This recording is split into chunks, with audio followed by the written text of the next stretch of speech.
Bon voilà, je me suis dit que ce serait plutôt pas mal de faire une vidéo de manipulation, donc j'ai enfin réussi à l'attraper, parce que même dans un petit terrain en 45 par 45 par 45, je peux vous jurer que c'est pas de la tarte, parce que c'est assez speed.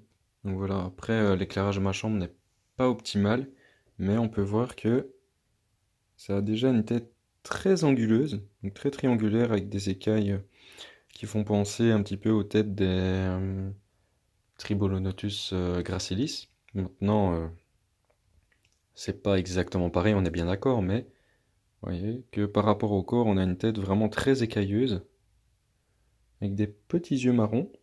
Voilà, ils ne voient pas très bien, on dirait qu'ils sont noirs, mais ils sont marrons avec une pupille ronde. Voilà, on a la queue que je vous parlais, qui est très colorée, donc qui est orange. Maintenant, je pense que sa queue a été brisée plusieurs fois pendant les bagarres, parce qu'elle est très très raide, et elle n'est pas droite. Et alors, vous voyez, bon là, il a des petits acariens, il faut que je le traite pour ça. Mais on voit que c'est un lézard plutôt type grimpeur au vu des doigts. Et je ne sais pas si je vais réussir à vous montrer. Ou alors il va peut-être essayer de se débattre. Mais on voit un petit peu. Mais le ventre est vraiment mauve de chez mauve, c'est magnifique. Voilà, c'est une très très belle espèce.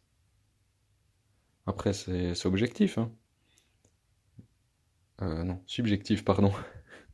Enfin bon, vous m'avez compris, c'est personnel comme avis. Mais voilà, je trouve que c'est vraiment magnifique au niveau du coloris. Et ouais, niveau taille, c'est pas quelque chose de très imposant. Voilà, il a l'air plutôt calme quand je le tiens en main.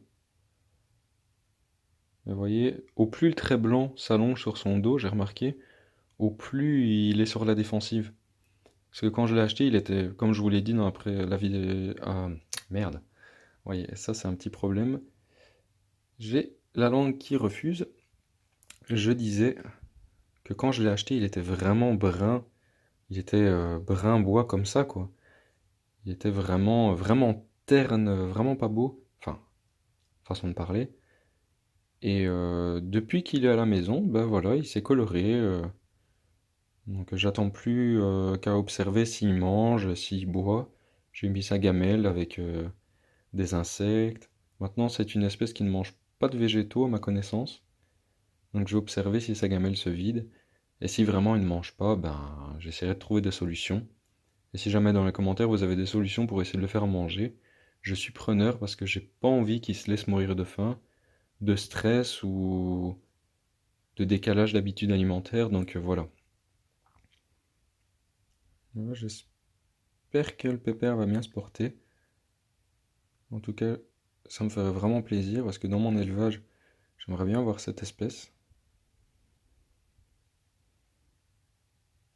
Il a même une tête qui fait penser un petit peu au varan. Vous voyez, avec un museau plutôt allongé, une tête plate. Il fait un petit peu penser à un varan, à un acanthurus par exemple. Après, c'est pas le même coloris ni le même gabarit, on est bien d'accord, mais voilà, il a quelque chose. Je l'aime bien. Voilà. Allez, on va essayer de le remettre dans sa cage tranquillement, même si c'est pas trop son truc, mais voilà. Bonne soirée.